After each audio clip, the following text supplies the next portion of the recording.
Alright, just a bit of an introduction here before we get to the day 3 footage and the pickups and the pictures and whatnot.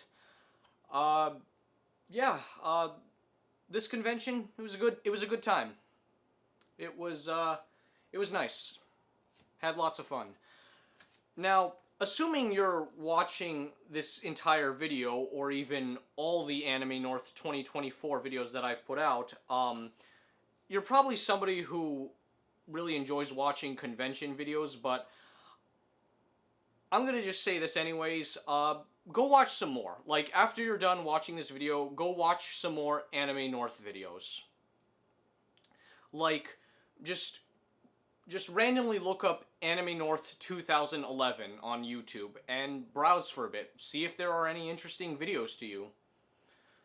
Or perhaps look up some Anime North 2018 videos. Um, I say 2011 just because that's random, but I say 2018 because 2018 was the first Anime North in which Super Mario Odyssey existed. So go check out some Anime North 2018 videos, and then check out some other convention videos in general. Just keep up that convention video streak. So yeah, I always look forward to making convention videos. I always have ideas flowing around in my mind about what I want to film and what I want to do there and whatnot, and well, those ideas are only going to grow more and more as each year passes, and as I eventually start going to cons in the United States. I mentioned this in the Anime North 2023 Day 3 video, in the intro to it, that I want to start going to some conventions in the States. And right now, the biggest priorities for me are Anime Central in Chicago, Too Many Games in Philadelphia, and Otakon in Washington, D.C. Uh, and I am looking more and more into what cons I want to go to. Like, I think the next step for me is I'm going to start looking to I'm going to start looking into some cons at Texas. So, yeah. Out of those three that I mentioned, right now the highest priority for me is Otakon. Now, as for Too Many Games and Anime Central, I'm not really sure which one is a higher priority. Like, I'm not sure if I can say for sure Anime Central is a higher priority over Too Many Games. So I don't know that yet, but Otakon is definitely my highest priority right now. I'd like to be able to say that I experienced it both in Baltimore and Washington, D.C., but I don't know what the story is today on that. Like, I don't know if they're actually going to bring it back to Baltimore, or if they are, what's the deal with that? Because I love both the look of the Baltimore Convention Center and the Walter E. Washington Convention Center. I would love to go to both of those for Otakon. But I don't know if that's really going to happen. But we'll see. Uh, when I do go there, while it's in Washington, D.C., there's a good chance I'll be at the Marriott Marquis over there. It seems like a grand old hotel, and yeah, that'll be fun. And I do really look forward to going there and filming lots of footage at these places. So, yeah, we'll see how that turns out. Another thing I wanted to bring up about Otakon was that if you're somebody who goes to Otakon, or you did go to Otakon a lot at one point, or whatever your history or opinion is on Otakon, what's your opinion on the switch from Baltimore to Washington, D.C.? Like, what's your take on that? What do you have to say? Like, maybe even expand the convention, expand the conversation further, and discuss how this has affected Baltimore's tourism, or fuck, even Maryland's tourism, and Washington D.C.'s tourism.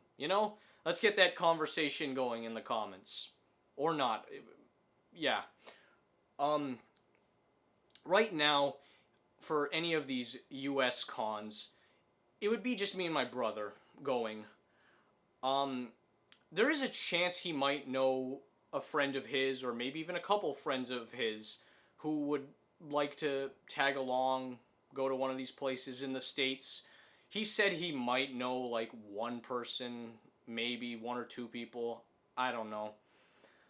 I can't imagine anybody I know would want to tag along, be it Jimmy or Brian, which, you know, you'll see Jimmy soon enough in this video. And yeah, Brian, you watching this? You want to come to Otakon? Or any convention in the States? I don't know. Yeah. Yeah, we'll just see how it all goes from there. Maybe you'll even see some more friends of mine in the Anime North 2025 video, as opposed to just Jimmy and Brian. So yeah.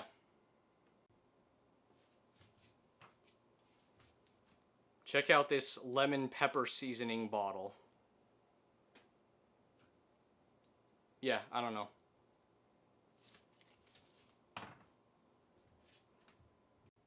Or what about this Clubhouse ground white pepper that was also sitting on top of the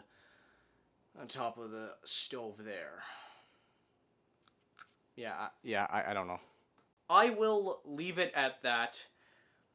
Here is the day 3 footage and whatnot, and like I said a few minutes earlier, after you're done with this video, go check out some more Anime North videos. Be it Anime North 2011 or Anime North 2018 videos. Whatever the year, go look at some more Anime North videos. And then check out some more convention videos.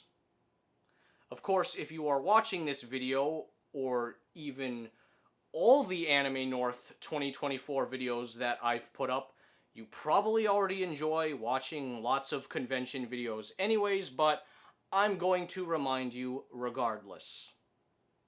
Anyways, here's the footage.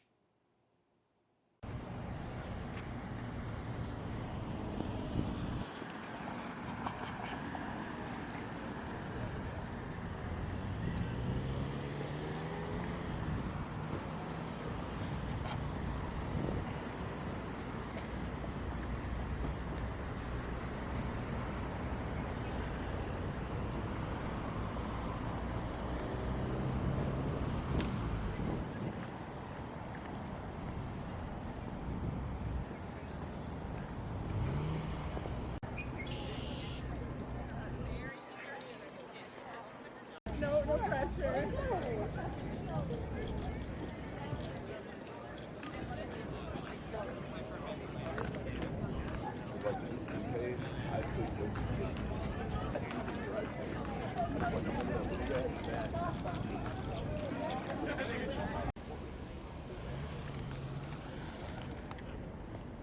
Now, how often in Anime North videos do you see people filming this parking lot this early in the morning, especially on a Sunday?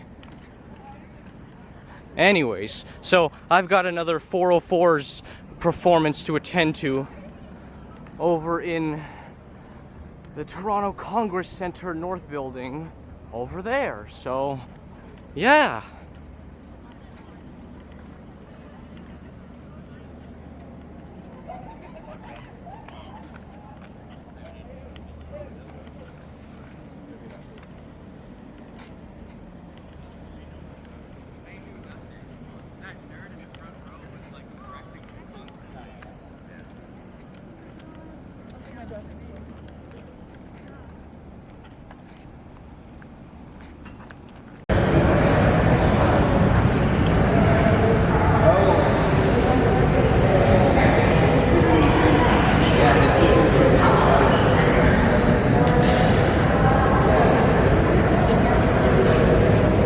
So, Jimmy, what did you do at this year's Anime North?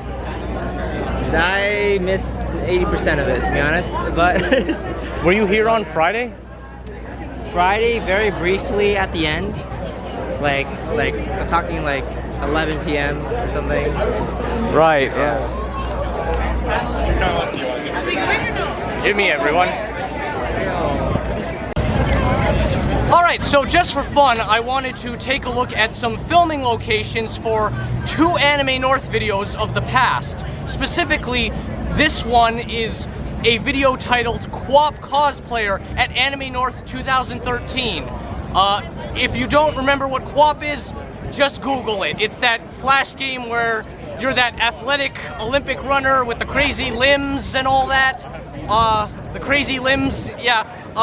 Anyway, so, the most notable difference, I would say, regarding this spot now, is that there used to be 2 trees.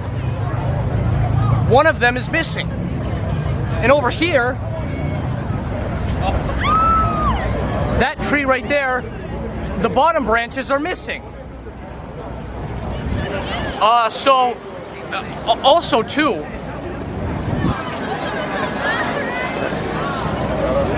too, over there used to be a sign that said short-term parking only, but it's gone. And down there, it's painted, it says reserved. I'm not sure if it said reserved back in 2013, but just some attention to detail. And now I'll do a very half-assed job of mimicking the guy in the video.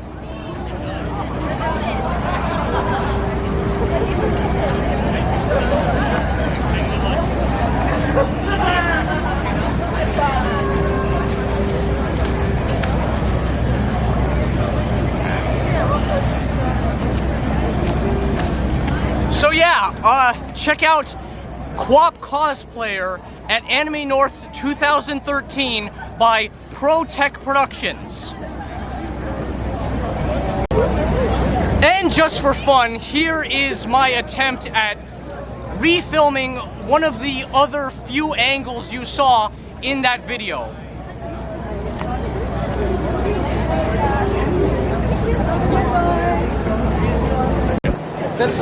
Alright, so here's the other filming location I wanted to get footage of. So there's a video called Anime North 2010 by somebody named Crazy Kitty, and yeah, this is where it was filmed, at Entrance D.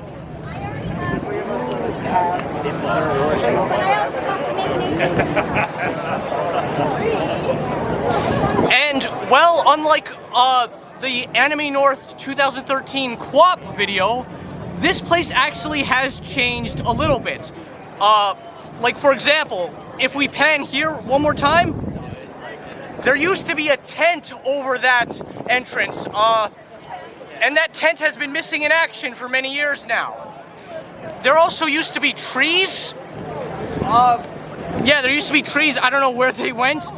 And yeah, the video is basically just a bunch of people just dancing. Like, for example, you can see somebody dressed as SpongeBob, you can see somebody dressed as Metapod, and you can even see other people actually filming this dance. Now, whether or not those videos actually still exist on YouTube, I don't know.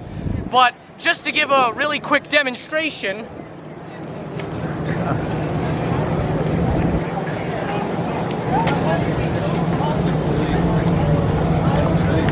yeah, I don't know. It's just a shame that Crazy Kitty is not active on YouTube anymore, and probably not active anywhere else on the internet. One last thing I'll mention is Entrance D over there. Yeah, looks pretty damn different. I actually have some pictures of it.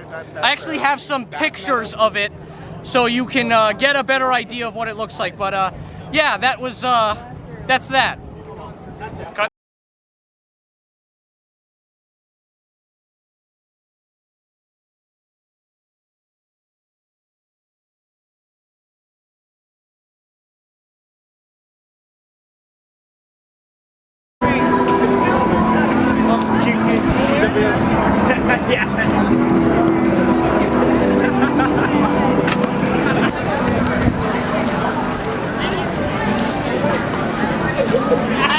Yes!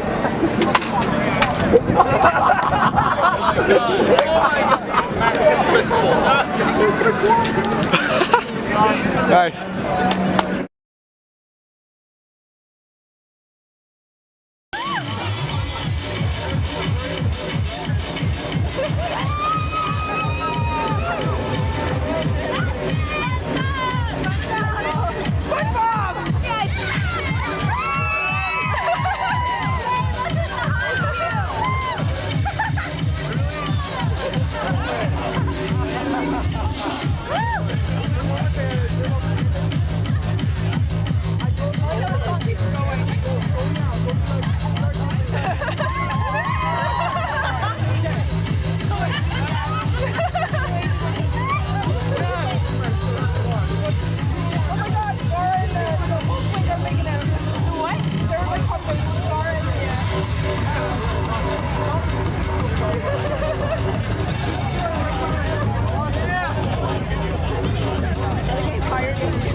So this is not a filming location video or clip.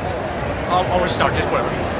Okay, so this is not a Anime North filming location video or anything. This is just me in front of the camera saying, hope you all had a great Anime North 2024 or Anime North 2024 if you want to call it that. So yeah, just we're chilling here in the dealer's room, all that, and yeah, check out this Resort Smithers Simpsons figure, or this Freddie Quimby figure, or this Battle Damage Earthworm Jim figure. I don't know, this was just on the spot. Yeah. Alright guys, so yeah, Jimmy here has to bounce, but it was nice spending a little bit more time with him as opposed to just simply taking a photo in front of the Congress Center, but yeah, Jimmy, you take care of yourself. Yeah, thanks for having me. Yeah, awesome. Right. Oh, yeah. Yeah. Okay, take care, Jimmy. Yeah. Later. Later.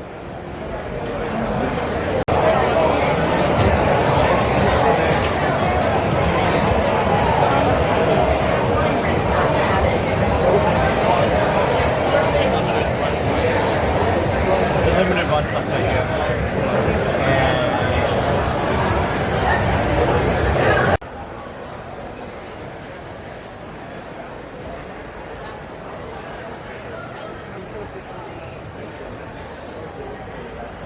Okay.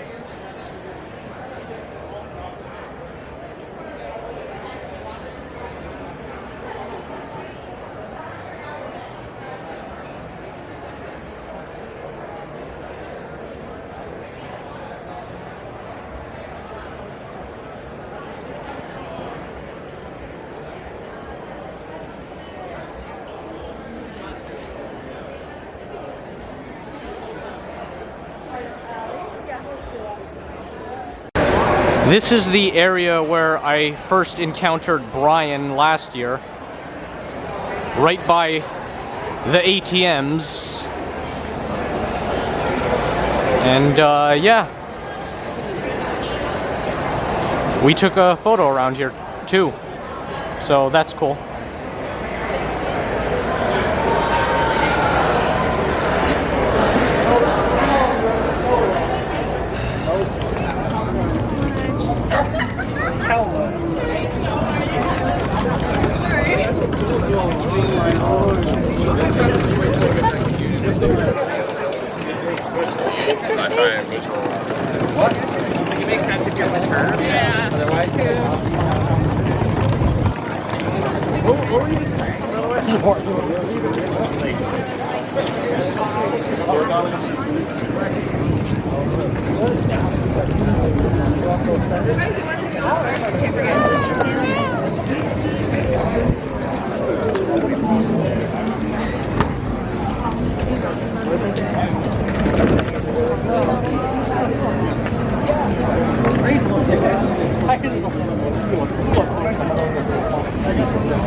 Now, how many people attending Anime North actually took advantage of this Swiss Chalet 70 Years Anime Takeout Special?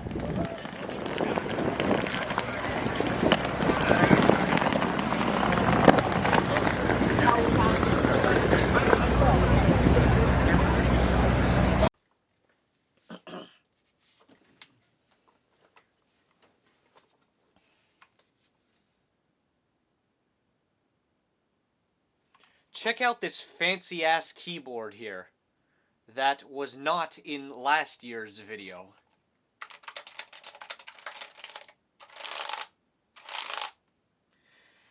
Yeah, my brother is borrowing this from someone, but as of June 2nd, 2024, it's still in our household. Maybe that won't be the case by next year. Anyways, pickups.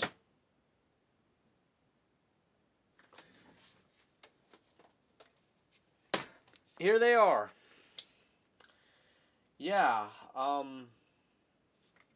let's begin. I guess, yeah.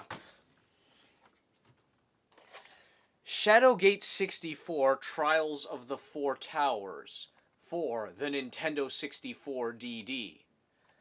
Actually, I'm just kidding. It's for the Nintendo 64. Now, as much as I dig Shadowgate on the NES, I've never really looked into anything else Shadowgate related, at least not seriously. Which of course includes this. I didn't really look too much into this in the, I want to say 11 or 12 years I've been aware of this game's existence. Trials of the Four Towers.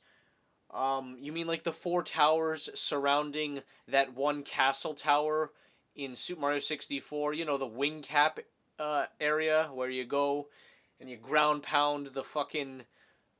Well, you don't have to ground pound, but you know what I mean. You stomp on the goddamn red switch, and then all of a sudden, you can use the wing cap in the game. All those transparent red blocks will now be solid red, and then you can use the wing cap. And there's four towers surrounding that one tower you land on. Are those the four towers we're talking about? Yeah. I don't know. This was $30, and as of now, it goes for generally twice as much of that on eBay, and I'm sure other places. If you look to get this on, like, Facebook Marketplace or Amazon or whatever, they'll probably be charging $50 to $60. So there's some savings for you. We'll see whenever I'm in the mood to actually commit to playing this, because I am interested, I have been, but it never really was that much of a priority. Obviously, it is now more so, because getting all the Nintendo 64 games released worldwide, but, yeah, there you go.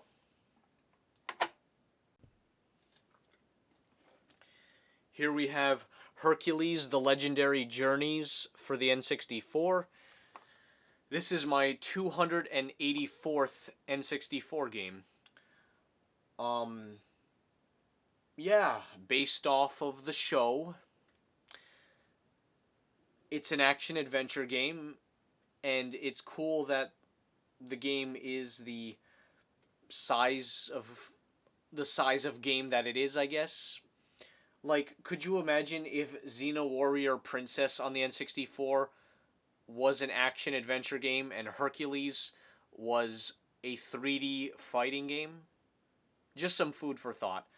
And I'm sure if you know about this game, you've heard it being compared to Ocarina of Time before. I wish I had something to add to that conversation, and I wish I had more to say about this game, but I don't. Not at the moment. But, hey, there you go.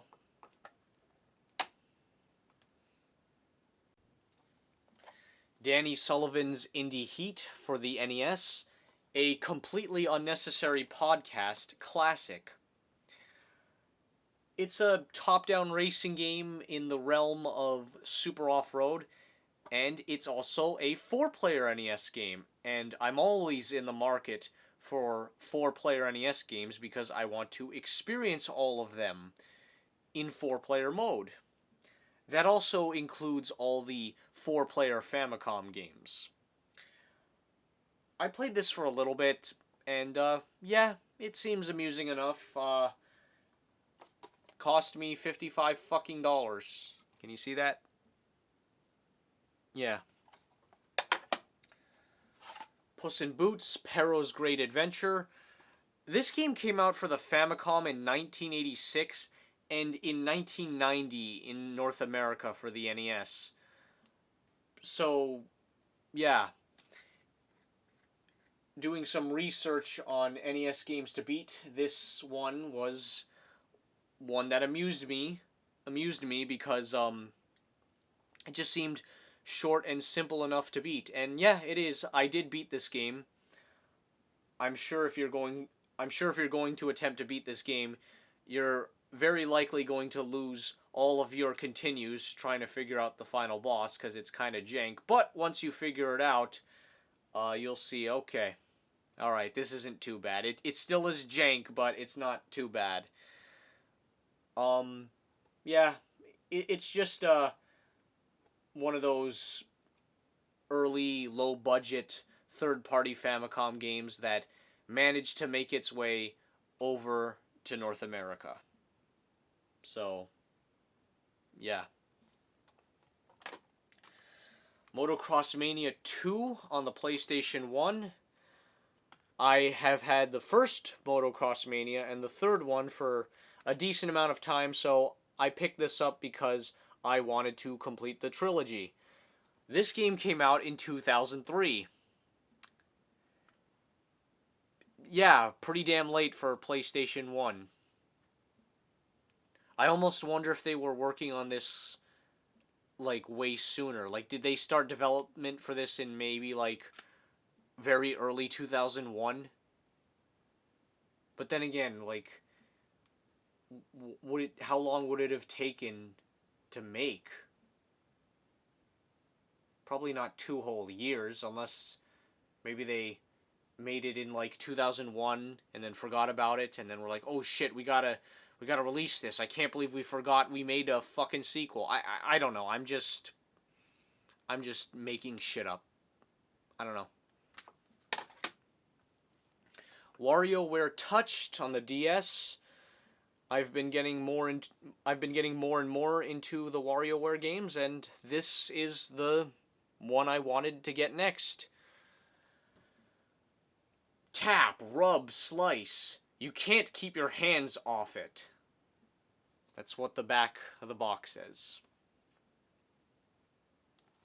Yeah, looking forward to trying this one out. Diddy Kong Racing DS. Now, I never really put much serious time into Diddy Kong Racing, and with this, I know even less. Like, I barely looked into this game at all. Like, I know it has Dixie Kong. That's cool. There's online mode. There was. Of course, you can't experience it now through conventional means, but yeah. But hey, and also, hey, it's got 8 players. 8-player support, like Mario Kart DS, so that's always good. Uses the Rumble Pack. That's always interesting too. So, yeah, we'll see where this. We'll see where my time with this goes, I guess.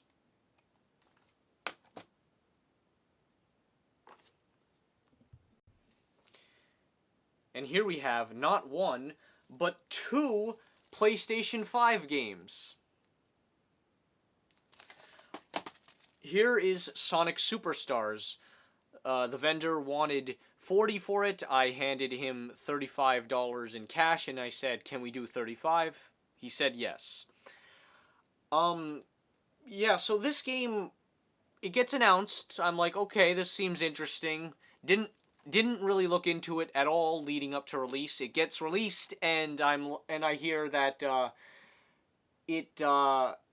the reception has been pretty bad for it, and I'm like, okay, well, we'll just we'll cross that bridge when we get to it, and well, I guess we're now at that bridge, almost, because I haven't even opened it. But regardless of how I feel about this game, I'll always be thankful for the fact that they brought back Fang the Sniper, aka Knack the Weasel. It's nice to see him back properly. I'm aware of the cameos and whatnot he has, but yeah. Look, there's the little fucker. So yeah, we'll see how this game turns out. Then we have Tales of Arise. Now, I love the Tales of franchise, so naturally I would have been looking forward to this game. It comes out in 2021, and I didn't buy it. I wanted to get it for the PlayStation 5, not the PS4. And I wasn't in any real rush to play this at the time, and evidently I wasn't really in much of a rush to play this at all, because now I have the game 3 years later. Yes, I did not get a PlayStation 5 until this year, but yeah, I think you can get the idea. What if this was called Tales of Arisia? You know, carrying the tradition of many Tales of games having Ia at the end of their names. Tales of Symphonia, Tales of Vesperia. You know, I don't know. Yeah, I haven't not really looked into this game. It was just kind of like, okay, sweet, another Tales of game. We'll get it when we get it. I don't even know the names of any of the characters in this yet, so yeah. I wish I had more to say, but again, it's still sealed. But it probably won't be sealed along with this by the time you actually see this video, so yeah. I wanted to point out real quick here on my copy of Shadowgate 64 that it's written on the top of it 225. Like, why? Did somebody have a shelf of at least 225 N64 games and wrote down on marker each and every single one of them 224, 223, and so on and so forth? Just label them all numerical order, whatnot, of when the person got them? I don't know.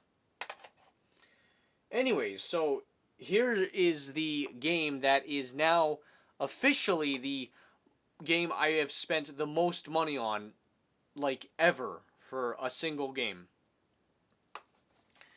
And also the reason why there's not that many more games besides it.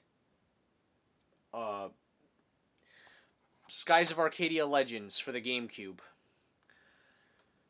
Where do I begin? So I encountered 2 copies of this game for sale at the con. This one had me concerned because there's no manual.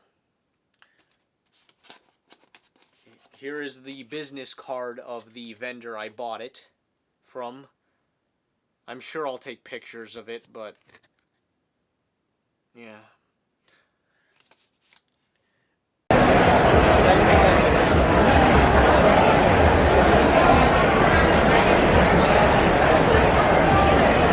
And that's the business card of the vendor that sold me the game. And then I was like, okay, there better be a fucking manual scanned for this game online. Game manual preservation is very hit or miss, usually miss, because there are a ton of game manuals that don't exist scanned and archived online for you to see right now. But thankfully, in this game's case, there was a manual of this up online. The other copy I saw was $270 and it had the manual, but unfortunately the art insert was faded somewhat. Just didn't look too good. They wanted $240 for this copy. But because I paid in cash for the whole thing, I attempted to bargain with them. My first offer was originally $200, which, yes, that's very unrealistic. I know. Yeah, I know that's unrealistic considering the discount I was asking for, but hey, probably the consequences of only running off of 4 hours of sleep for each day of the con. I bought this on the second day, but my point still stands. Even if I wasn't running off of 4 hours of sleep each day of the con just yet.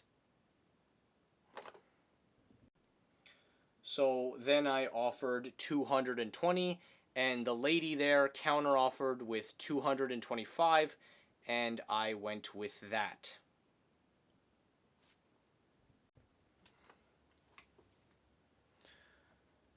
So I've had my eyes on this game. I've been considering it since at least 2009, but it also wasn't a high priority. Like, I wasn't in any real rush. I just kept on telling myself, we'll see, all that. The other thing that came to mind was, would I get the Dreamcast version first and then play through that, then get the GameCube version, play through that, so that way I could be more in the know of the additions and changes between the two versions. Because, yeah, this game is, of course, first and foremost, a Dreamcast game, just titled Skies of Arcadia. No legends added in the title. And it would be cool to play that version. It would be cool to see that in action, and I still probably will. I think I would like this game enough to want to be like, yeah, I will get the Dreamcast version, but will that be the one I play through first? I don't know. Cause the other thing is, like, I haven't spent as much time with the Dreamcast. I haven't beaten as many games, and I've never beaten an RPG on the Dreamcast. I've spent a lot of time with the GameCube. I've beaten a decent amount of games. Should be more games beaten, but yeah.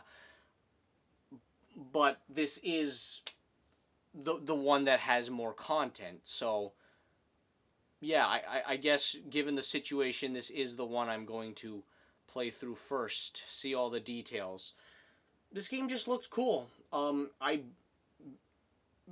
barely looked at gameplay or screenshots of it, but I was just convinced enough to have it in my mind and think about it and consider it since, again, at least 2009.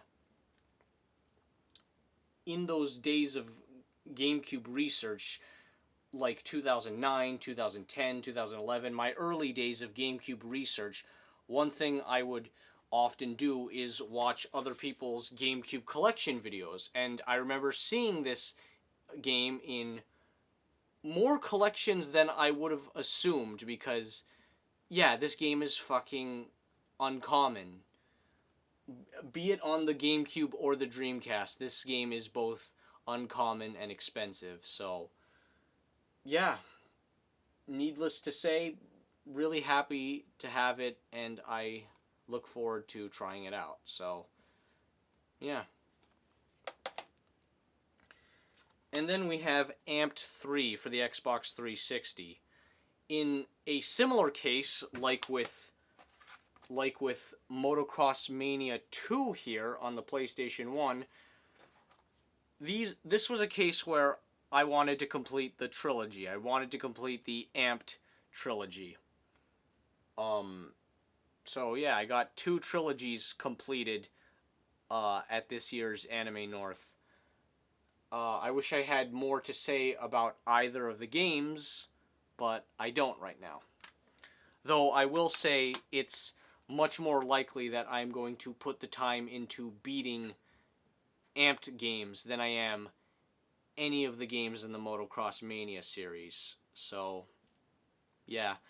This was an Xbox 360 launch title in North America and Europe, so that's cool.